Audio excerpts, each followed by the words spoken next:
All right, welcome back everyone to the Run Through Trails podcast. We're back again for episode number 11. We've passed that magical number 10 mark. I'm James Tilley, the managing director of Run Through and the head of Run Through Trails, and I'm joined by my regular co-host, Lewis Moses of New Levels Coaching. Good afternoon, Lewis. Good afternoon, James. How are we? Yeah, pretty good, mate. We always have a catch up before the podcast starts, and I think we're going to duplicate some of the things we chatted about, but feeling pretty good, all things considered. How about you? Good. Well, the sun is shining here, which is a first because it seems to have poured down since we got back from France. And we brought the weather back with us the first week, but then it's been pretty miserable. But no, all good. Sun is shining. I'm actually doing a little bit of a local race here at the weekend as well. So I'm kind of just shutting down a little bit, ready to head into the weekend. Looking forward to it. Nice. What's the format? The format is, it's actually just a club challenge. So it's a 10 miler off-road around kind of like the trails and the woods and the boggy patches around near us. So I'm really looking forward to a bit of a team outing, Sunday dinner afterwards, bit of a carvery, and then not doing too much before Lady Bower next weekend where I see you and the gang. Nice, yeah, sounding good. I was actually weirdly yesterday. I saw like a meme, and it was UK cross country versus US cross country, and it's obviously like guys running in SportsShoes on a golf course, and then someone in like knee deep bog, and it kind of made me miss it a little bit. I was thinking, it would be nice to do a few cross country races this winter. Something about it, it's you do it and it's horrible, and then it rolls back around, and you kind of like quite fancy a bit of cross country. I know it's not right up your street. You did all right, didn't you, last year? You did one and. County champ. 1 from 1. 1 for 1. Destroyed my Achilles. Missed all the races I needed to run. But yeah, I mean, I guess that kind of brings us into what we wanted to chat about a little bit, because it has been one of those years for me, a bit of an up and down year, which I've never really had a year that's been massively impacted by injury before. And again, it's still even feels weird to say that about this year because I haven't had anything significant, but I suppose I keep saying that and it isn't really based in reality because it is significant because I've missed half my races. Right now I'm injured. I'm not able to do some of the stuff we're planning on at the end of the year, DNF to OCC. So yeah, it's interesting because I suppose I have had some significant injuries. I've not like broken anything or torn anything. So it kind of just feels like niggles that have dragged on. Yeah, it's always the worst as well, isn't it? Because like when you I always think when someone gets something like, I don't know, a stress fracture, for example, there's just like a standard protocol with getting back. It's like, right, rest for this amount of time, then do a run walk plan for this amount of time, and then everything's healed and you'll be back on your feet. And usually that goes pretty much according to protocol and to plan. But then when you get these like niggles, which you can't solve and can't diagnose, and they're really hard to diagnose, they just seem to drag on, don't they? And they're like so frustrating from like an athlete's perspective, but also the coach's perspective as well, because it makes planning a nightmare because you can't plan, which we'll chat about as we go as well, long-term and short-term planning. But structure goes out the window, and you and I are creatures of habit. And I think we both miss that structure.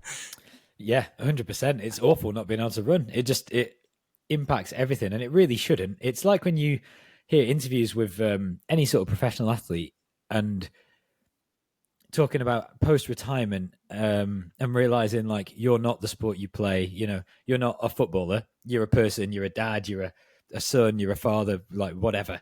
And not being too attached to the sport that you play or the career that you have or whatever, because at some point it will end, whether it's injury or you retire or like you move on to something else. And if you're too attached to it, that can be a really difficult period. And I think it's that same idea of like we become so attached to what we do because we're really passionate about it and it means a lot to us. And for me, I like to be attached to it and I actively want to be obsessed with things because it just makes them feel more important and makes it like more engaging, more motivating. But then when it is taken away, it's rough. But I've never been able to have that moderation in attachment to things. I'm just like all in or all out. I don't know. How about you? Have you managed to walk that line a bit better? Gemma always says, how do you handle injuries so well? I think Yeah, I've learned over time to to manage injuries well, and I did actually manage them well in my career as well. But I only managed them well when there was something else to do, I think, and that was the important thing for me. I always needed something. I always needed a plan. But I used to always just think of it as like, okay, this is part of the bigger picture. This is going to happen at some point. You know, you can't stay injury free forever. And then I used to always then go into kind of a plan of action, but I was very, very good at resting. And I think that's what undoes a lot of people, is that they're not good at resting. And often when you're injured, rest is the best recipe to getting you back. Now, in your case, that's where it was so weird, because even if you rested, it wasn't getting any better. And that's bloody frustrating for anyone. But me personally, it's not that I'm lazy. It's just that if I'm told to rest, I'll do it as well as I can. And I look at it this way: the better I rest, the quicker I'm going to get back. And if I miss running so much, I'm going to do everything I can to get back on my feet. And that means being off my feet and doing everything that I can. So, yeah, I think it's just how you phrase it in your head. But I know a lot of people struggle. A lot of people listen to this and they will struggle with injury. And the biggest thing they'll struggle with is not doing anything. It's really hard, especially when we come from that background. Yeah, you see it even if it's not injury and it's recovery from a big race, and like I mean, maybe it's a little bit judgmental, but you jump on Strava after a big race and you see people who've had whatever, a great performance, a rubbish performance, whatever, everything in between, but they've put it all out there and done a big significant race that they've peaked for, and they're like doing decently long, steadily paced runs within days of that, and it's kind of just like that probably isn't going to help you achieve what you want to achieve. And like you say, I think it's, again, we talk about purpose all the time.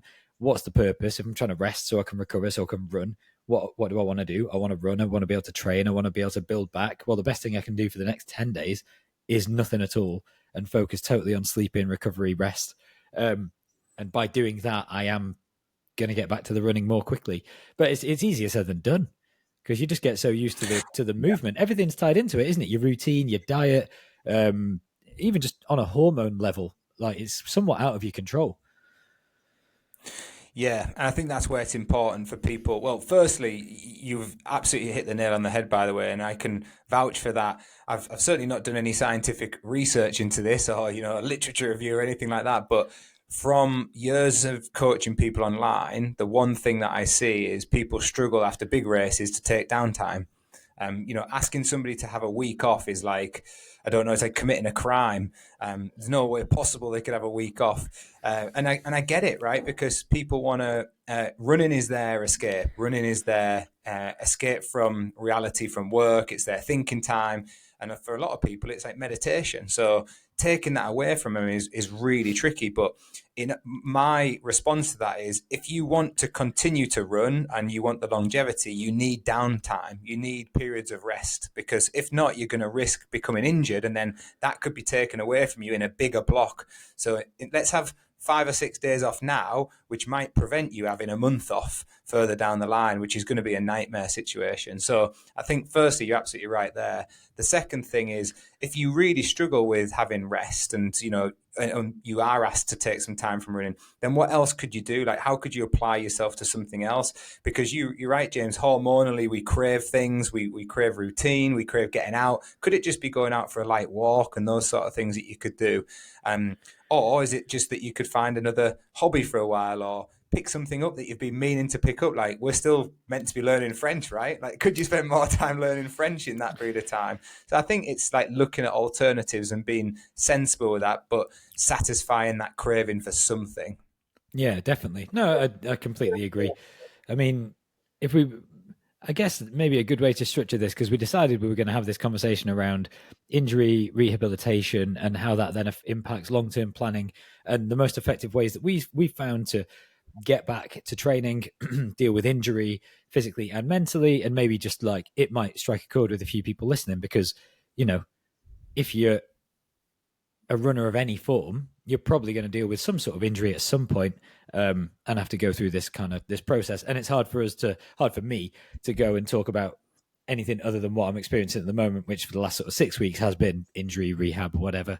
So it makes sense to just kind of chat that through. So for a bit of context on my current situation, obviously going into OCC, we talked about this on the last podcast, had a bit of a sore knee, weren't really sure what was going on with it. We did everything we could in the lead up to the race.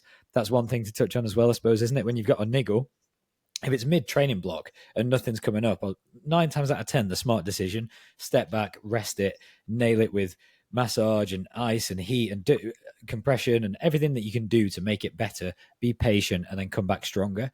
But if it's race week of the biggest race of your life, maybe you just kind of like rest for a few days and then go for the race. Because at the end of the day, if that's your big goal, you make a decision as to whether or not that's a smart thing. Now, we wouldn't do that if we would have thought this is going to cause serious long-term damage. But there is a time and a place as well to kind of like go for it, right?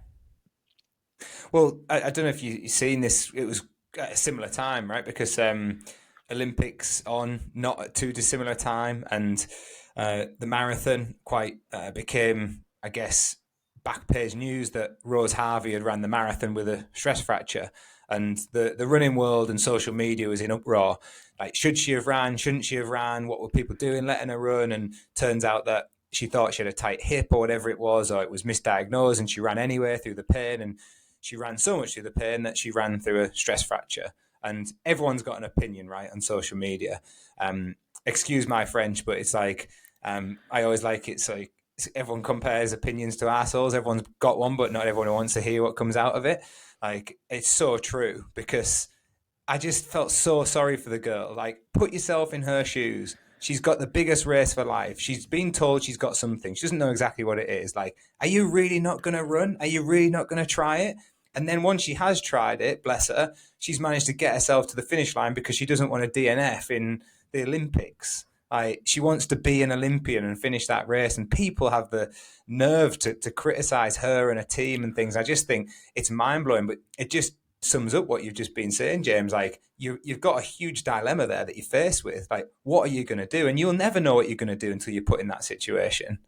No, definitely not. It's no one can make that decision for you. And like I say, 9 times out of 10, if it wasn't the Olympics or OCC or whatever your big A goal is, then you probably shouldn't run through the injury, the niggle, whatever the uncertainty. But every now and again, it might make sense to do so. And there's no point ignoring that and pretending that it's always a bad idea.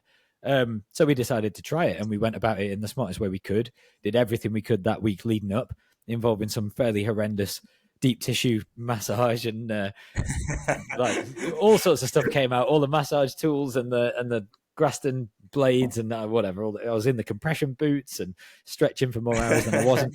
And like, whatever, it didn't pay off on the day, but it could have. And anyway, we live and learn. So we kind of knew off the back of that race something wasn't quite right. Obviously pulled out after taking a little bit more damage potentially, but also definitely not doing anything too crazy. None of the big descents really got ran. It was a lot more uphill. It felt pretty in control. And you know what? The good thing about this, where we are right now, is it confirms to me even more so that it was the right thing to do to stop, because 6 weeks later or whatever, it's still exactly the same. So it wasn't going to get better that day. And then off the back of that, we had a load of other stuff going on with work and travel and life. And we tried to basically do the best we could to work out what was going on. So, I mean, maybe you could talk us through, Lewis, from your experience as a coach, but also as an athlete, the stages. So when you're faced with an injury and you know something's not quite right, and everyone's going to do one too many runs because you're going to feel it and you're going to think, I'm just a bit sore. So you always do one too many. I always do. I'm not sure. I imagine most people do. And then that one is the one where they're like, shit, it's definitely not right. So what do you reckon? Yeah. What are your recommendations when you hear that from one of your athletes, or if it was you yourself? What would be the first steps that you'd want to take? Yeah, it's a really interesting phase. It's almost like the phases of grief that the athlete goes through, because you're right. The first stage is denial, right? Hang on, it's not really there. I'm just feeling it and I'm going to try and run through it. And sometimes you do, don't we, run through some things. Like, I've been feeling my Achilles last week and I'm like, it's not enough to stop and I think it'll go away, and it has. But then sometimes that doesn't go away. So that there is a part of denial. Then there's an angry phase when you get a bit upset and, there's a little bit of grieving going on there. And then comes the acceptance, right? Okay, we've accepted, I'm now injured. And when you choose to accept it, I think that's the best point. That's the best point right there to pick up the plan and say, right, what do we need to do about it? But whilst people are in denial, whilst they're still upset and angry, and it's better to have those conversations, honest conversations about it. But the priority right there is how people feel, and making sure that you're there for them as a coach, and you've got their back. Like for you, it was like making sure that you knew that I thought you'd made the best decision to step off at OCC. That was priority number one. James, you've made the right decision, mate. Hand on heart, you will not regret that decision. You did everything you could to stand on the line. Really proud of what you've achieved this year, but you made the right call. That's priority number one. Once it's, over this week, once we get back, let's have a chat about what's going on. But right now, there's too much emotion in the room to even think about talking about a plan. But the athlete, and you were maybe in this position, wants a plan. They're like, but there's too much emotion there. It's like, I want to do something. I want to get out like a raging bull. Like I want to try it. And you've just got to let the athlete do it. Just get it out and say, okay, and then we'll chat. Then the acceptance comes, right, this isn't right, something wrong here. We need a plan in place. Right, what do we need to do in order to get that plan? Well, the first thing we need is a diagnosis. We need to know what the hell is going on. And that's where you took a bit of a lead and said, you know what, I am going to go back and go to these people who I trust. And maybe you can touch on that a little bit about the process you went through to then get that diagnosis to where we are now. Yeah, I mean, because at first we had a chalet full of runners. Like I've got you there, I've got Gemma there. We're able to kind of like apply a little bit of our own understanding. None of us are physios or experts, but we've been exposed to a lot of other people who are athletes. You guys have got a lot more experience than I have. And we kind of said, right, okay, probably it could be this. And here are things that we can do that even if we're wrong and we've misdiagnosed it, they're not going to hurt. Like they're not going to do any additional damage. So at that point, it was like, okay, what can we do right now? We could do soft tissue massage. We can do stretching. We can do mobility. Can't really go too far wrong with those. You're not going to make anything worse. So that was the initial plan of attack. And obviously I was out of the country for another couple of weeks. So I mean, I've completely lost track of time, but 10 days or something. And we knew that I've got one physio in Teddington. It's Gemma at Physio and Therapy, who I'd really highly recommend because she was the first person who correctly diagnosed my Achilles back in February and basically fixed it in a course of a few weeks. So now I'm fully bought into her knowing what she's talking about. Not that I wasn't before. And I knew that I had to get back and see her. And we kind of both are bought into the fact that she could probably give us a good idea of what's going on. So in the meantime, saw massage therapists, got a bit of soft tissue work done, and were patient and tried to not do anything that was going to make it any worse. We did go out for a couple of runs. We did try and test it because we didn't know if it was a short-term minor thing or was something more serious going on. It immediately blew up and we're like, okay, it's not quite right. Let's put it on pause. So that was the first thing that I did. Got back, got straight into Gemma. And that's another thing to mention to people. Like, it's not cheap to be injured. Like, you've got to go out of your way. You've got to find a good physiotherapist. You've got to probably pay a few of them to work out who is good. And then you're going to need a number of sessions. You're probably going to need massage work. For me personally, Gemma kind of referred me to go and get an MRI.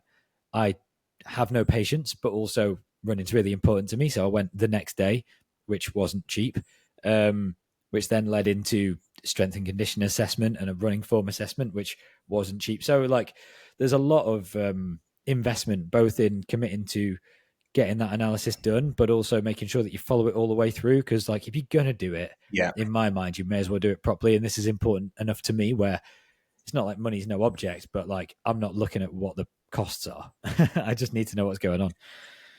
Yeah, I think that's a really good point actually, James, because one of my frustrations as a coach is when people get annoyed about being injured, but then they're not willing to invest in themselves to get themselves back. And I totally get everybody, you know, there's financial constraints on some people, but you can't then come back and complain if you've not taken any steps to fix it. If you've not gone and got that initial diagnosis and you've said, no, actually, I'll be fine, I'll just rest it. Well, it's not okay with rest. Like I keep pushing people to say, no, go and get a diagnosis, because I compare it to a doctor, right? If you go to a doctor, if you're ill, you get a diagnosis and you get some medication or a treatment plan to get you better. And it should be the same with a physio, if you can find the right one, as you alluded to. You should get a diagnosis, and only when you have that diagnosis can you then come up with a plan of attack. If you don't have a diagnosis, you're throwing darts blindfolded, you know, I like to say that. And to a certain extent, if we backtrack a little bit, that's what we were doing in Chamonix, but we didn't really have another choice. That's, so back to your original question, what I do as a coach is I use all my knowledge and experience to say, this is what it could be. I'm not 100% certain. This is what it could be. This is what I know has worked in the past for people. So let's try all of this to try and get you right. And if it works, great. But if it doesn't, which it didn't in this case, we need to go and get an answer. And that's my advice to everybody. If you're trying things that aren't working, like, we're not professionals. There's people out there with physio qualifications for a reason. There's some bad ones as well, by the way. There is. You've got to find the right one. But they're professionals for a reason because they know what's going on. Yeah, totally. It's you're purely just wasting time and potentially making things worse if you're doing things in the wrong way, Yes. which we've done in the past as well. Yeah. I've had diagnoses on things earlier this year that were incorrect that then led us down a path of doing stuff that, I mean, it's not like it's made things majorly wrong, but it probably hasn't helped speed up recovery for sure. So yeah, no, definitely first things first, go and speak to somebody who you trust, get a recommendation, get a referral, speak to your local running club or coach or whatever it might be. At least find a mate who can say, yes, this person helped me and the things they say make sense. Because going down the Google rabbit hole, we're all going to do it. Of course you're going to do it. It's the first thing I'd do is start Googling stuff, trying to work out what it is. But you end up with this weird bias of, once you've got an idea in your head of this could be this thing, you just start to be biased towards it being that. And it's really hard to see the wood for the trees. And so that's the first thing I did when I went and saw Gemma is, we talked about it beforehand, I don't want to come in and tell her what I think it is, because I don't know, and she probably does know. I'm just going to tell her what happened, how it feels, and let her talk. Yeah. And interestingly, all I was thinking about was the knee, and she didn't even look at it. She didn't care for a second. Immediately, it's a problem with your back, which again isn't a shock, and it's something that we've been somewhat aware, like in my history. But yeah, she pretty quickly identified it as you've got some tightness in your lower back. Potentially it's pinching, putting some pressure on your sciatic nerve. That would explain some of the symptoms that I had in my hamstring and my calf around Europeans. It was the hamstring that happened during Europeans race, which affected that pretty badly. It was the calf, which meant I missed Verbier last time we were in France. Lower back had affected pre-race in Morzine a few weeks ago, where I'd been really stiff before that. So I was like, okay, well, there's 3 races that were affected by injury that are all linked to that.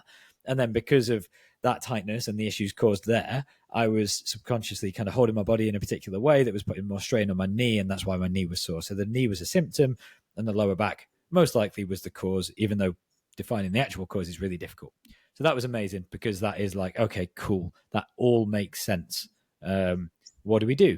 And she said, well, we need to get more information. We need to know exactly what's going on. I'd recommend you get an MRI. So I went and got the scan. Never had one before. It was like dead easy, dead quick. And yeah, some bulging herniated discs in my lower back on the left-hand side. Who knows why? A bit of disc degeneration because I'm an old man, but worse than it should be as well. So like maybe some previous injuries, who knows, whatever, a million different reasons, but no significant impact on the sciatic nerve, which came as a bit of a surprise because that's kind of what we expected to see. I mean, I'm sure there is something going on there that's related to it, but that was the diagnosis. And it was like, okay, now we know what's going on. There's some tightness, some instability, some mobility issues in the lower back, and that's affecting things. And then the next thing that she suggested was to get in and see Oscar, who you spoke to yesterday, who works with Gemma at Physio and Therapy, and he's a strength and conditioning coach. Actually, not sure Oscar's qualifications. He might be a physio as well. And went in and did a bit of a running assessment and stuff with him, which was quite interesting. And actually, what was really nice is, obviously, I'm lucky to have Lewis as my coach and to have access to these great professionals who know what they're doing.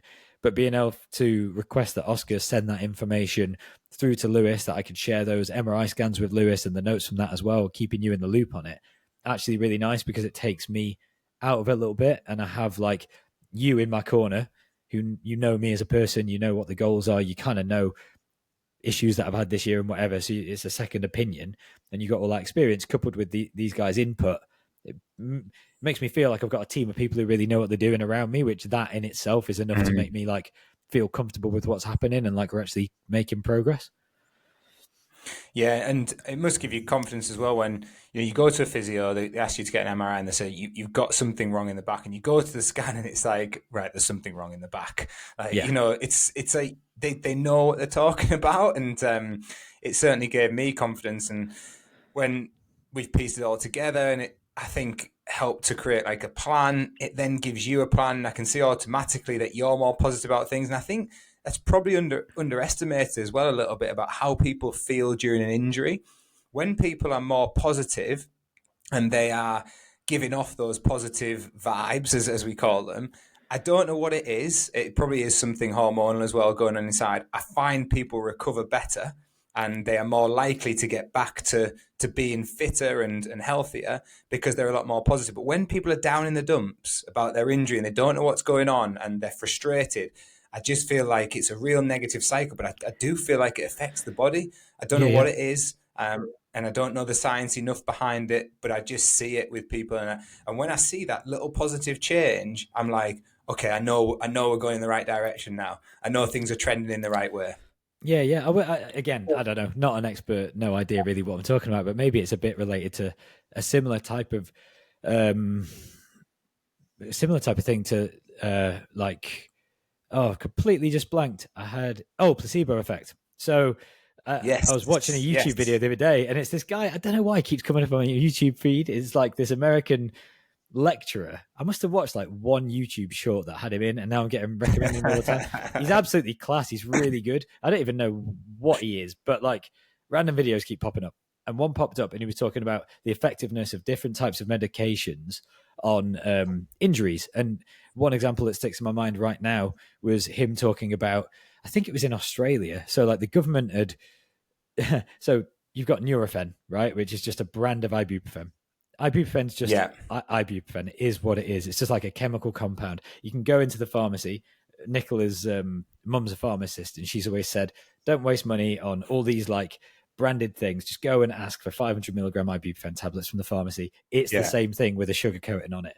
Cool. That makes perfect sense. I've always bought into that. But this guy had all these studies and these statistics, and he was showing if you buy Nurofen, the results of pain relief from that Nurofen versus non-brand ibuprofen were like demonstrably X percentage higher, even though it's the same product just with a wow, different packaging. And then if you got placebo, Nurofen period pain specific, the effects of that tablet, even though it's exactly the same as the unbranded and exactly the same as the generic Nurofen on period pain, was significantly higher than the regular Nurofen, which was significantly higher than the unbranded. mad, And it was literally just because the packaging said this is what it's for.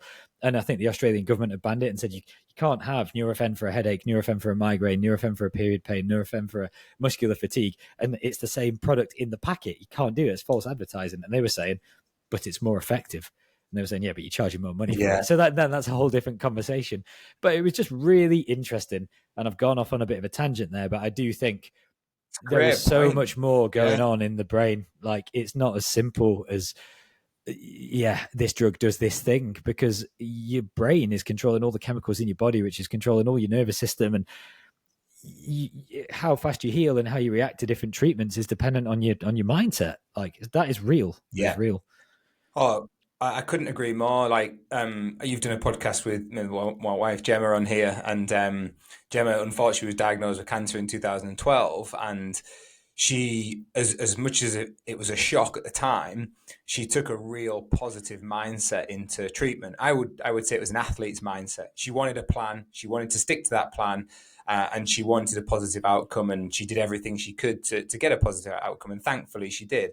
Now, not for a minute here am I saying that people who unfortunately don't come out the other side of a cancer diagnosis, that only happens because they don't have a positive mindset. I'm not saying that at all.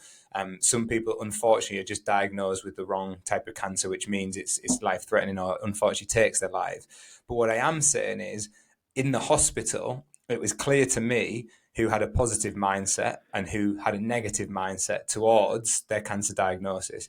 And there was a distinct difference between one, their attitude and their demeanor and how they were during that treatment process. But there was also, mad, this is crazy, there was also evidence to suggest that they were recovering faster because they were being positive, healthy, getting out of the bed more, moving more. So a couple of things it said to me. Movement was important, but also staying positive was so important. But that was linked because they were being positive, it meant they were able to get out more. And whether it was placebo or not, I don't know. But I do believe what you're saying, James, is like there's so much more going on up there that we don't understand. Absolutely. This takes us down like another path of, you mentioned earlier about when you're injured or trying to rest or take a mid-season break or whatever, and you take away running, which is something that we're doing every day, twice a day, whatever it happens to be, replacing it with other hobbies and other things. And something that I always want to do more of and never sort of have time to do is to read. And something that I was reading about that was helping me quite a lot when we were in France I was reading Marcus Aurelius Meditations and learning a bit about Stoicism. It's pretty interesting. Me and Nicola have been speaking about it quite a lot. Been listening to a podcast called The Daily Stoic. And it's really cool. It's like a philosophy for life, and it's really interesting. But one of the things that they focus on is only worrying about things that are within your control. So at the end of the day, when something happens to you, it isn't happening to you, it's happening for you. It's a part of reality. You are a part of nature. This thing is happening. It's also a part of nature. You're not cursed. It's not bad luck. It's not a bad thing. It's just purely how you perceive it, and you're in full control of that. Now, you can't control that you're going to get injured, and you can't control that you're going to DNF in a race, and you can't control whether or not you get cancer, but you can control how you react to it and what you do about that. And that's the only thing that is 100%. Within your control. Yeah. And one of the worst things in the world in any scenario is that lack of control, that feeling out of control. Woe is me. I can't do anything about this situation. When actually you absolutely can. You can decide how you react. And it says about living in the space between impulse and reaction. So when something happens to you, not allowing yourself to immediately react, but taking time to consider what's happened and see how you could turn it into a positive and how you're going to get better from it. And in this case, for example, how we're going to get better from being injured and having an interruption to running plans and habits and whatever is take a chance to get more mobile, get more flexible, get stronger, have better running form, and come back and absolutely smash next year. So it's all perception because you can't control what's actually happening. And no better example, right, than Luke Grenfell-Shaw, who was on here not so long ago, who had a cancer diagnosis and who is just the epitome of what you've just said. He was given the worst news in the world, that he had a limited amount of time on this planet. And he said, actually, you know what? I'm going to take control of what I can control, and I'm going to do all these things, and hopefully that helps me to still be here. And he is still here, and he's performing amazingly. But the only thing he focused on was the things that he could control. And I think that's a really good example. And if we link this back, and this is mad how we've got to this point, but I really love it as well. We've gone around the houses, but if we link it back to even like, do you know, a lot of people taper into big marathons and things. Right now, there'll be a lot of listeners who are tapering into marathons. It's marathon season, and certainly into big trail events as well. But a lot of people are really uncomfortable with the taper mentally, and they see it as like, oh no, this isn't a good thing. This is not a good thing. And I say to people, the key thing about a taper is actually that you're mentally comfortable with what you're doing. It's actually nothing really to do with the training. And I'm a strong believer, no matter what you tell yourself in that taper, well, actually, whatever you tell yourself in that taper is probably going to have the biggest impact on your performance on race day. So I could have 2 or 3 days off, and I could tell myself, I'm going to feel amazing. I'm going to be so fresh. I'm going to be ready to go. That same protocol of having 2 to 3 days off for somebody who's getting itchy feet, then like, oh my God, I'm getting unfit. I'm going to lose all my fitness. And that would have a huge effect on them. So you've got to keep that person running a little bit. You've got to keep them active a little bit. But it shows the power of this compared to, and I'm pointing to my head here for those of you listening, the power of the mind, and not always just the training and what is set on a training plan. 100%. It's a big piece of it is leaving too much space. If you taper and you take away all the running and you don't fill it with anything else, you're just left with all this space, all this time to think. All of a sudden, the niggles, the taper tantrums, all these things go wrong. You get moody, you fall out with your wife, your knee hurts, whatever it happens to be. And none of it's really real 9 times out of 10. And you even know it's not real. And you'll say to your mates and people that you're talking to, oh yeah, got a taper niggle. I know it's not real, but like you can feel it and it is kind of real. And it's weird, but it happens to everybody. And again, that's a psychosomatic, level of stress, materializing as like an actual sensation in your body. And it ties back into what we're talking about, where of course your brain controls how your body feels. But I think for people listening, if you're thinking, okay, well, I recognize it's not good to spiral and do what Lewis just described, but I do tend to do that. So how do I not? For me, I think the best way to avoid it is to not leave too much space, because if you give yourself Yeah. all that time to sit around, you're just going to overthink. Your brain naturally is going to do that for a lot of people. For me, definitely. So you got to fill that time with routine, and you're used to routine. So maybe for them, it's shorter runs, just as frequent, but less impact. But if it isn't that because you're injured and you can't run, or you want to taper and you want to fully rest, replace it with other things. Like a big thing for me has been having a routine that I've now fully committed to, because that just mentally helps me. So when I wake up in the morning, and instead of thinking, what's my session today? My immediate thought is, oh, I felt my knee getting off the sofa again. Let's not go down that rabbit hole. Let's sit down. Let's do a little bit of journaling. Let's read for 15 minutes before, and then let's have a coffee. And then let's do my mobility. And like, I'm doing things that are good mentally, that are good physically. They're going to help, but also they're just filling that space. And that routine for me makes me feel so much more secure in life and like comfortable, and therefore happier, that it leaves me the space to remain positive rather than just overthinking negativity. So it applies probably to injuries and tapers and everything. Absolutely. Well, I've never heard it put like that actually, but I couldn't agree more. I think it can be your worst enemy at time, thinking time, because you can go down a rabbit hole with it. And, visualization is great, and, meditation is great. And some people need that. But what we're referring to here is just having way too much thinking time, where you don't know what to do yourself. And you end up on things like social media and comparing and all those things. Whereas actually you're better off finding things, coming up with little simple solutions, whether it's reading, whether it's keeping a routine, just preoccupying the mind in a good way, so that you're not always thinking about the things that you're potentially worrying about. So it's too much space. I like it. It's a good way of looking at it. Yeah, something's going to fill it. You may as well fill it with productive stuff that's positive. But yeah, I guess, all right, so to bring it back around to like the plan a little bit. So now what is my plan based off all that stuff? So Oscar gave us this great report, which we sort of looked at, understood some of, didn't understand all of. You, again, amazingly jumped on a call with him yesterday, and you both took some time out of your day to discuss the best plan of action. So he's given us a really kind of distinct strength and conditioning program, which you've then had input on, and you've agreed like this makes sense for what we're trying to achieve. A bit of a gait re-education, running form practice type of thing. And then also we've obviously got cross training and stuff around it. So really what we're trying to achieve, what we want to avoid firstly is completely deconditioning, because his main concern that correlates with injury is people bringing back volume and load and intensity in any form too quickly. So he's worried about we stop running completely, lose a load of aerobic fitness, get really strong, heal the injury, and then get injured off the back of that, coming back too quickly and ramping up training. So maintaining a base of aerobic fitness, which we're doing with some running sessions and some cross training, strengthening the body. So specifically looking at quad strength in my case, so that I'm not sinking down too much when I land, because that was one of the stats from the running assessment that my body tends to do for whatever reason. So a bit more stiffness in my quads and a bit more eccentric strength. And also obviously just strengthening everything. Well, you could probably talk about it a little bit because you looked into the strength and conditioning stuff. And then the re-education of the running gait, applying some drills and some different types of running sessions to essentially help me to like move with better form. So I've just sort of butchered that. Do you mind explaining what I'm trying to say briefly? You've not done a bad job, to be fair.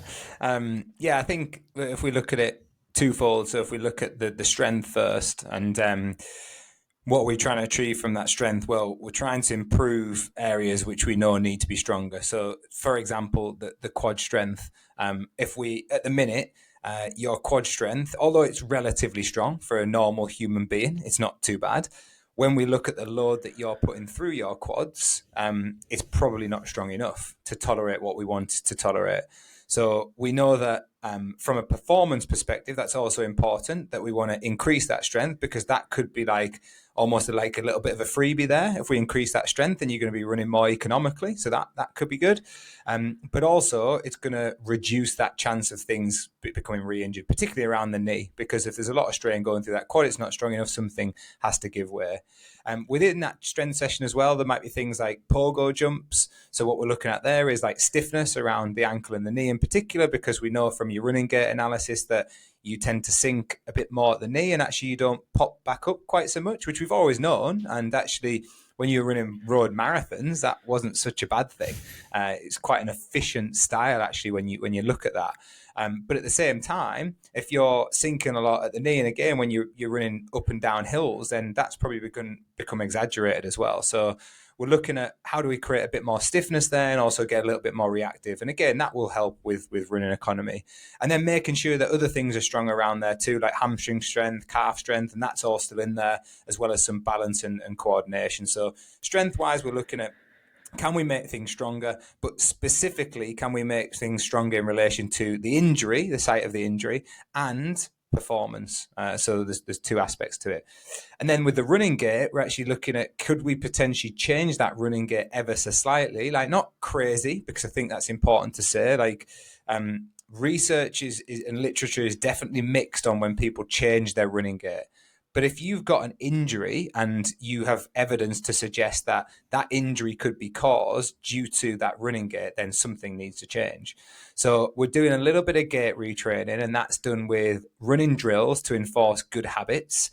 And then those running drills into some short runs at a steady pace, which is similar to your race pace, so that you're almost training yourself to run a bit more comfortably, because it's going to feel weird. And I imagine it does feel weird to you at the minute. So we're looking at incorporating that and just training the brain and the mechanics just to fire a little bit differently. And then hopefully around that, once you do start to change that running gait a little bit, you also have the strength to be able to deal with the demands that we're going to put on you, and you're in a much better position coming out of the other side. So hopefully that helps people to understand like what we're trying to achieve. It doesn't mean that it definitely will be achieved either. Like, you know, it's not just, oh, you do this and then you get this off the other end. It's a bit of trial and error, and we might need to swap things around and trial certain things. But I was really happy with what I saw. And I think you were the same, because everything made sense. Yeah. Like, it just all added up to me. I was like, I get that. I might not understand that graph fully, but when Oscar explained it to me, I was like, okay, right, I get it now. And then I was like, I understand this, and now I feel like I can plan effectively for that as well. Yeah, definitely. That's the main thing. It all makes sense. It all fits in. The form is going to be helped by the strength, but then the strength is going to help the form. That's then going to increase the efficiency, which could then also increase performance. It all is aimed at kind of solving these problems that my back is causing. The one thing we know we can't do is fix my back. So there's no fix of bulging discs. There's no fix of spinal degeneration. That's something that happens to everybody. The facet joints in your spine get slightly dehydrated as you get older, so they have a little bit less mobility. I'll be making a mess of this, but loosely speaking, the discs in between your vertebrae also deteriorate over time. Old people have little bent over backs and have bad backs. It's a pretty normal thing as you age. That is what it is. Impact sports actually apparently speed that up a little bit. The holes where your nerves come out of your spine also get smaller as they degenerate. So like, that's reality. But then again, I'm only 37, so I shouldn't like have a crippled back based purely on age. So we can't fix it. But what we need to do is mitigate it, because what we both agreed on and what we definitely don't want to do is short-term fix to have this recur next year. The first thing Oscar asked me when I went in for the assessment is, what's your next goal? And I didn't even give a race. I just said to be able to train through 2025 and get better, because I'm just sick of like up and down. I can't be bothered with it. We know how important consistency is. And as much as we want to stay positive and stuff, it's really hard to have up and down because of niggles and missed races and training not align how you want it to, because you've missed a year of consistent training there that would have made you better. So just can't be doing that again. No regrets. It's not a negative thing, but got to really try and solve that for next time. So yeah, nice and patient. And like you say, let's see what happens. I'm skeptical too about like running form changes, but I do think if you strengthen certain parts of your body, and yeah, the running form is interesting. Like, it's more upright, it's slightly different pelvis position, it's moving slightly different with my arms. And one thing I will say is, like, when I do it, I can feel the difference, and it doesn't feel that strange, but it's harder than not doing it. But the most interesting thing was when I stopped thinking about that form, and I did feel my hips come back under myself a little bit. I could feel myself on the ground for longer. I could feel myself sink deeper. I could see in my reflection like in my shadow, sorry, when I was like running past some trees, that like my hips had then slightly tucked under. So again, it all made sense. So it's cool. Do you know what's really fascinating about it is, and I've not had this discussion with you yet, but I did mention it to Oscar, was he was talking about when you run downhill, and he was saying, because of what he's observed, that's when you're running downhill, the stuff we're talking about is exaggerated. That sinking at the knee, that type of stuff. And he was saying it might be because he's been, running so much downhill, like it's caused a little bit more of that. And I kind of flipped it on his head and I said, well, actually, I said, is that just why he's really good at running downhill? Because that's how he does look. Because Gemma said to me in Chamonix, she said, it's really interesting running behind you and James when you're going downhill. She said, you're both really good at running downhill, but you run completely differently down that hill. And she said, James is like dead upright, like pelvis underneath, like feet like dead fast, but like sinking a little bit. And she said, you're like the opposite. She said, you're not as like upright as that. And you look more like you're running a little bit, where he just looks like he's just like dead fast feet. And I didn't think at the time, I just thought, oh, it's different running styles. And when Oscar described your running style, and when you did to me, I thought, my God, I see it now. I'm like, I see it. I see that pelvis underneath, and most people want their pelvis to be a little bit more underneath themselves because they stick the bum out the back door. But what That's we're what I talking about here thought. with you is it's too far underneath. It's like it's popping you up, and we've seen it on a drill. You sent me a drill the other day, and we're like, look, mate, you're leaning back a little bit there, Yeah. right?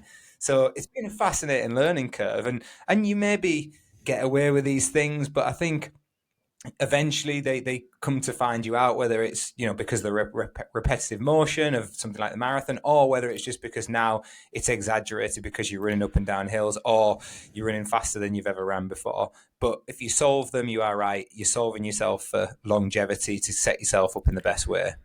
Yeah, 100%. That's it. And anyway, I mean, it's an interesting new chapter of the journey, isn't it? It's like stuff to learn, stuff to improve, and genuinely Definitely possible to come back stronger and better because of it.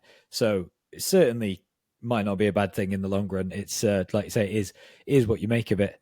And yeah, hopefully it might mean that I get to run for another 5 years longer, like at a high level than I would have before, because I would have had all these niggly injuries that hadn't shown their head until too late and caused actual real problems. So you just don't know how it's going to play out. no. So yeah, no, it's cool. And I suppose that's the last piece of it. Like maybe if we tie it all together, and from my point of view, because I've been thinking about this stuff a lot, if I had to give like a few little bullet points to anyone who's listening who is injured or just got injured or is dealing with injury, it is funny how you said it's like the levels of grief and whatever stages of grief, because it totally is. It's that exact denial, anger, acceptance, whatever. But like that stuff's going to happen. You haven't got control over that. That's just, you're a person. That's how you're going to react to losing something that you love. But all that I would say is, as soon as you possibly can, get it analyzed properly. Find a physio, find a doctor, whatever it is that's relevant. Speak to a coach. Do something about it so that you can get a third-party opinion that's unbiased of what's going on. Based off that, make a plan and stick to it. Commit to it. Invest in yourself. Make sure that you do it. Don't get annoyed. Don't test things. Don't do a test run 3 days after you started your rehab. Have patience. Take your time. Accept that it might take 3 times longer than the physio tells you to get better, so that mentally, when it's better in half that time, that's a positive. Don't push it. Don't keep re-injuring it. Don't keep running on it. Like, so one of the main things you see with people, oh, I think it's a bit better now, and it's not, and they know it's not, and they just want to go for a run. It's stupid. Don't do it. Don't do it. Just chill. Be patient. Like, it's so hard, but just, it's the worst thing you can do. And then after that point, just really, really try and make those changes as much as you possibly can. Bring in other things to fill the time. Do all the little bits perfectly. If you can't run, then eat right, sleep right, get in your hot bath. I just changed gyms. I now got a gym with a sauna. I've got all the machines that I need. Set yourself up with the tools that you need to do the job, and then just commit to the process. Like little improvements every time. Now it's not about running a rep faster. It's about putting an extra kilogram on a calf raise, whatever. It doesn't matter. It's a step in the right direction. So really try and break it down into like achievable little steps, and just commit to the process and be patient. I think that'd be the main things for me. Give your recovery the same level as commitment as you give your running is my advice, because people don't, they fall off the face of a cliff and, nose diving, oh, I'm not going to do anything now, I'm injured, and then just expect to come back to running and then fully committed when they're back on the running scene. And it's like, give your recovery the same commitment and it'll go a long way. It was just funny when you were saying there about, don't test run and those sort of things, because one of my best coaches ever, and I see it a lot, I do, I pull my hair out at people when they do it. We've all done it, everyone. Even I've done it, of course I have. But one of the best coaches I work with, and people will be familiar with his name, Chris Thompson. Tomo, he's actually retiring very soon. I remember I had a bit of an injury, and he said, ring me, let me know how it is. And I rang him and I said, yeah, it's good. And he said, do you feel like you could run today? That word you're waiting for, that phrase, do you feel like you can run today? And I said, yes, I definitely can. He goes, right, we'll run tomorrow. And I was like, what? Perfect. And he said, if you feel like you can run today, give it another day. And I just always stuck with that in my mind. Like, what's another day going to make? It's just going to give you that extra chance. But we're so impatient a lot of the time. And for me, I used to see it as a bit of a test of my mental strength. Like, can I give it another day? That's the hardest bit. It would be easy to go out for a run. So actually, you know what? I'm going to test myself here. I'm going to give it another day and see if I can put up with it. But yeah, just give yourself a little bit more time. There's never any harm in that. And another day is not going to hurt, but it could do a lot of damage if you go too early. Definitely. Yeah, it's so easy to say and hard to do, and I'm terrible at it too, but it's 100% the right advice. What's one day? It doesn't matter. It really doesn't matter. I know, it's mad. If it was just me by myself, I would do it horrendously. But again, I think there's another nod towards surrounding yourself with people who you trust, who know what's best for you, and having that third party input. And it's that same thing of living by the advice that you would give to someone else. Like, you say to me, no, let's give it another day. No, let's go day on, day off. No, let's go on the cross trainer. And I do it because I trust you. It makes sense. And I know that what you're saying is right. And I can't not now do that because we talked about it. But if it was just me, even though I would give that advice to a friend, nah, don't do that. Don't be stupid. Give it another day. I would probably go and do the jog because I just want to. But it's not about what you want to do today, is it? It's delayed gratification. Yeah, cool. Okay, 100%. Well, nice. Yeah. I mean, it's good. I like these little therapy sessions. It works quite well. And hopefully now we've got a journey with some positive progression over the next few weeks. I think maybe that's the very last thing I'll leave it on is don't expect to see that change straight away. I'm certainly not thinking like, oh, it's going to feel better tomorrow. Yeah. I don't mind if it feels worse initially. I'm thinking, what if we got a 4 or 5 week cycle and then a download week and then go back and see Oscar and reassess and kind of build from there. So thinking in terms of months, not, it's like with weight loss, not stepping onto that scale every hour because it's going to fluctuate. It's how does it fluctuate over the course of weeks, not hours and days. So yeah, just being really patient, I think, is the takeaway. But yeah, cool. Definitely. Amazing. All right. Well, hopefully that's helpful for anyone out there listening who's struggling with injury. Those of you who aren't, don't take it for granted. Make sure you're appreciating that you are fit and healthy and you're able to train, because it's rubbish not being able to. So definitely really, really appreciate that. When you're moaning about that double easy run that you really don't want to do because it's raining, I wish I was doing that. So enjoy it. And aside from that, mate, I think that pretty much rounds us up. I think that's a nice little package. Yeah, it's been really good to talk to. I said to you before we came on, James, that we've done. We had a coaches session at New Levels Coaching about how to deal with injuries as coaches, because it's really challenging for a coach as well during that period of time. The easiest part of coaching is when people are running well, and it's the easiest part of being an athlete. Everything's going smoothly, but when it's not going so well, you've got to have a support network around you, and that would be my final bit of advice to people: is if you're not, if it's not going well and you've got these injuries, then put a support network around yourself and use people to pick you up, because it can be a lonely world at times, and running is a lonely sport at times. So get people around you who can really pick you up. It can massively help. And speaking of which, there'll be some great people at Lady Bar. I'm really looking forward to seeing you and the team over at Lady Bar in just over a week's time. The RunThrough Trails team there. And if anybody's tuning in and is going over there, not a lot of people who join us on the Peak District Trail Camp are, then come and say hello, because James will be there doing all the course setup. I'll be there running, and lots and lots of people are coming across. I'm really looking forward to it. Yeah, it's such a cool event. It's going to be absolutely massive. This will probably come out after the race, so, whatever. But over 2,000 runners, and usually you'd have a pretty big split there between maybe 60% in the shorter distance race, the 20, forgive me, like 22k, and then 22K. I've done the math. Nice, perfect. So, like, you might have 2/3 of runners in the 22k and then a third of runners in the 53k generally, but it's almost a 50-50 split. We've got like 900 entries in the 50k. It's massive. That's amazing for a UK Wow. 50. Yeah, for a UK Brilliant. 50k trail race, it's class. And the improvements we made to the course this year, it's just so good.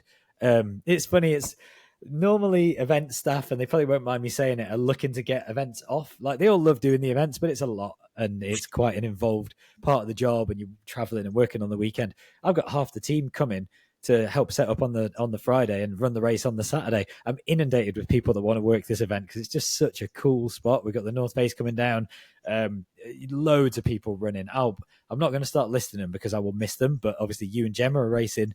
We've got my dad's racing the 50k.